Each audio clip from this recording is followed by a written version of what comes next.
and all anybody can do. Il était rare de trouver une description de Sauron combattant quelqu'un directement dans Le Seigneur des Anneaux, mais quelques personnages pouvaient revendiquer cet honneur. Bien le bonsoir, mesdames et messieurs. Nous sommes l'animation de la soirée. La plupart des combats que Sauron a menés dans les Anneaux de pouvoir ont été inventés par la série, y compris le duel de Sauron avec Galadriel. Pendant ce temps, en regardant les films de Peter Jackson, dans lesquels Sauron est un œil géant, il est facile d'imaginer que Sauron n'a jamais vraiment combattu personne en tête à tête. La vérité exposée par Tolkien est vraiment plus complexe. Tolkien a publié Le Hobbit et Le Seigneur des Anneaux de son vivant, faisant référence de manière lointaine à certaines des histoires qui ont vu Sauron se battre en combat singulier. Ce n'est qu'après son décès que son fils, Christopher, a publié le plus grand légendaire de son père dans le Silmarillion, puis les 12 volumes de l'histoire de la Terre du Milieu. Dans ces livres, Sauron dirigeait des batailles, rejoignait des batailles et de temps en temps affrontait des personnages nommés au talent extraordinaire dans des duels critiques à mort, prouvant ainsi qu'il était l'un des êtres les plus puissants de la Terre du Milieu. Galadriel a combattu Sauron lors du final de la saison 2, mais c'est son frère qui l'a combattu dans le légendaire au premier âge. Bien que Finrod puisse en fait être vu dans les Anneaux de pouvoir portant les blessures avec lesquelles il est mort canoniquement, tristement mort alors que Galadriel se tient au-dessus de lui. Ainsi la série semble honorer le duel Sauron contre Finrod tout en inventant un duel Galadriel pour faire bonne mesure. Dans le Silmarillion, Finrod s'est infiltré dans la forteresse de Sauron, Tol Ingor-Hoth, avec une bande d'elfes. Ils ont malheureusement été découverts, ce qui a entraîné une confrontation magique entre Sauron et Finrod, au cours de laquelle Finrod s'est battu avec Sauron dans des chants de pouvoir. Les chansons étaient plus que de la simple musique dans Le Seigneur des Anneaux, la musique des Ainur, visualisant le monde entier au début des temps.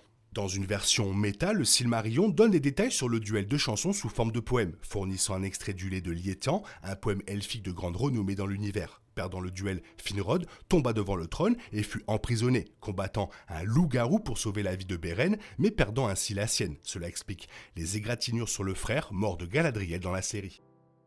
Finrod n'était pas le seul elfe à affronter Sauron en combat singulier au premier âge. La princesse elfe Lúthien l'a également fait. Techniquement, Lúthien n'était qu'à moitié elfe, également à moitié Maya en tant que fille de Melian et du roi Thingol de Doriath. Sauron était un Maya, ce qui signifie que Lúthien était sans doute encore plus équipé pour combattre Sauron que Finrod, possédant le sang de la même race. Lúthien figurait dans la même histoire que Finrod, Lúthien se rendit à Tol Ingor-Hoth pour sauver Beren qui était avec Finrod. Lúthien ainsi que Finrod ont utilisé le champ magique comme arme, affaiblissant la forteresse à son arrivée. Mais la famille loup-garou de Sauron répondit venant à sa rencontre. Sauron était, en fait, le seigneur des loups-garous et Tol Ingor-Hoth était l'île des loups-garous. Heureusement, Lúthien avait son fidèle chien pour l'aider et il affronta les loups-garous envoyés par Sauron. Finalement, Sauron lui-même est sorti et s'est précipité sur Lúthien, mais elle a réussi à le battre avec la magie Maya.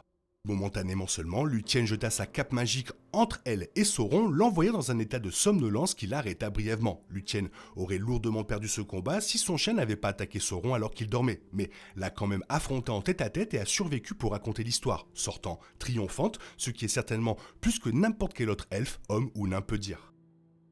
Après que Lúthien avait temporairement assommé Sauron avec son sort de sommeil, Huan a attaqué Sauron et a remporté le combat. Huan, le chien de Valinor, était à l'origine un cadeau aux elfes de l'un des 15 demi-dieux Valar. Huan était un énorme chien loup surpuissant et de surcroît adorable. Donné par le Valar Oromé à l'elfe Gélegorm, Huan détecta rapidement la supériorité morale de Lúthien et abandonna Gélegorm pour elle. Parmi toutes les races et espèces, Huan est l'une des 3 seules personnes de tout Arda, le monde dans lequel se trouve la Terre du Milieu, confirmée par Tolkien à affronter Sauron en personne, seul pendant plus d'1 minute. Puisque Sauron est allé se battre lui-même à quelques reprises, il aurait combattu plus de gens que cela, mais leurs noms n'ont jamais été inscrits dans l'histoire elfique, donc leur résistance à Sauron, momentanée ou non, a été perdue dans la nuit des temps.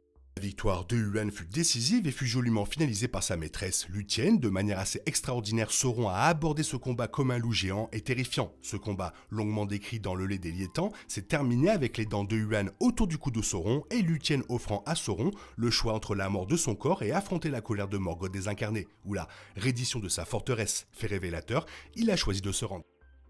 Avec Finrod et Huan, Celebrimbor était la 3e et dernière personne décrite par Tolkien face à Sauron seul et en personne, et même cela n'a été décrit que dans une histoire apocryphe de Tolkien enfouie dans les contes inachevés. Comme le Silmarillion et l'histoire de la Terre du Milieu, les contes inachevés ont été compilés d'histoires que Tolkien n'a jamais publiées de son vivant, mais certaines étaient décidément assez terminées alors que d'autres ne l'étaient pas du tout. Celebrimbor, désespéré, a lui-même résisté à Sauron sur les marches de la grande porte du Myrden, dans l'histoire de Galadriel et Celeborn. C'est un combat que Celebrimbor a complètement perdu. Sauron l'a saisi et l'a torturé pour obtenir des informations sur l'endroit où se trouvent les anneaux de pouvoir qu'il avait forgés ensemble. Tolkien n'a pas décrit le processus exact de la mort horrible de Celebrimbor, mais Celebrimbor est mort abattu de flèches et porté par Sauron au combat comme une bannière.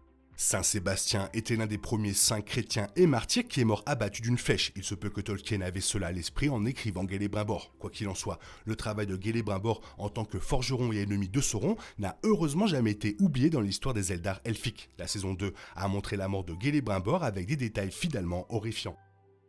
Dans Des Anneaux de pouvoir et du Troisième Âge, l'histoire finale du Silmarillion, Elendil a veillé à la défaite de Sauron au cours du Deuxième Âge. Ce roi parmi les rois a prouvé sa valeur en combattant Sauron face à face sur les pans du Mordor même. Il n'a pas été précisé si Celebrimbor combattait armé ou non, alors que Finrod utilisait des sorts contre Sauron tandis que Huan combattait bec et ongle. Elendil, quant à lui, utilisait son épée, la célèbre Narsil. Elendil a combattu Sauron sur le champ de bataille au sens traditionnel du terme, faisant de ce moment de gloire le plus mémorable de toutes les bagarres en personne de Sauron. Cependant, Elendil n'aurait pas pu y parvenir sans Gil-galad, le haut roi du royaume Elvendom. Les deux hommes ont approché Sauron ensemble et il est probable qu'aucun d'eux n'aurait pu l'affronter seul. Avec Gil-galad, Elendil a maîtrisé Sauron assez longtemps pour que son fils, Isildur, coupe l'anneau du doigt de Sauron, ce qui l'a complètement neutralisé. Alors que ce sont Gil-galad et Elendil qui ont combattu Sauron, c'est Isildur qui lui a coupé un doigt, l'achevant pour de bon. En ce sens, Elendil et ses alliés ont gagné le combat, mais simultanément, Elendil le perdit, tué par Sauron avant de tomber au sol. Sans l'anneau unique, l'esprit de Sauron est parti pour se reconstruire lentement dans un autre corps. Pendant ce temps, Narsil s'est brisé, la laissant être reforgé de nombreuses années plus tard, avant qu'Aragorn et les Sarn ne revendiquent le trône en tant qu'héritier d'Isildur. Gil-galad a rejoint Elendil dans le Mordor pour combattre Sauron en personne, se confirmant ainsi comme l'un des plus grands héros du Seigneur des Anneaux. En se concentrant sur le Deuxième Âge, la série adaptera probablement le combat de Gil-galad et Elendil contre Sauron dans sa dernière saison, qui abordera probablement la dernière alliance. Le prologue de la communauté de l'anneau de Peter Jackson montre ce combat avec Sauron, mais, de manière trompeuse, montre une personne s'attaquant à Sauron avant qu'Isildur arrive au lieu des deux. Le prologue est également trompeur dans la mesure où il montre Isildur comme celui qui neutralise Sauron. En ce sens, le film a définitivement montré les derniers moments d'Elendil et Gil-galad. En tant que dernier grand roi des Noldor, Gil-galad représentait une époque mourante. Et en effet, le Deuxième Âge est mort avec lui, la chute de Sauron marquant le début du Troisième Âge. Gil-galad a utilisé une lance appelée Aeglos au combat qu'il a emporté avec lui dans la guerre de la Dernière Alliance. C'était suffisant pour combattre Sauron, permettant à Gil-galad d'aider Elendil à jeter Sauron au sol. Mais comme Elendil, Gil-galad a payé le prix ultime pour ses derniers instants héroïques. Tué par Sauron, Gil-galad fut définitivement inscrit comme l'un des plus grands elfes du Seigneur des Anneaux. Clairement, Sauron, c'est un peu un kéké, il a peur des autres, il a peur de se faire battre, et puis quand il y va, il se fait battre. Toi, qu'est-ce que tu en penses? Fais-moi part de ton avis dans la zone commentaire, sinon il est temps pour toi de reprendre le cours normal de ta vie. On se retrouve bientôt pour une nouvelle vidéo. Bisous, bisous, bye bye. Il est impossible de compter sur les autres de nos jours, on est obligé de tout faire soi-même. Je me trompe? Rien de grave, j'avais tout prévu. Où va le monde, je vous le demande.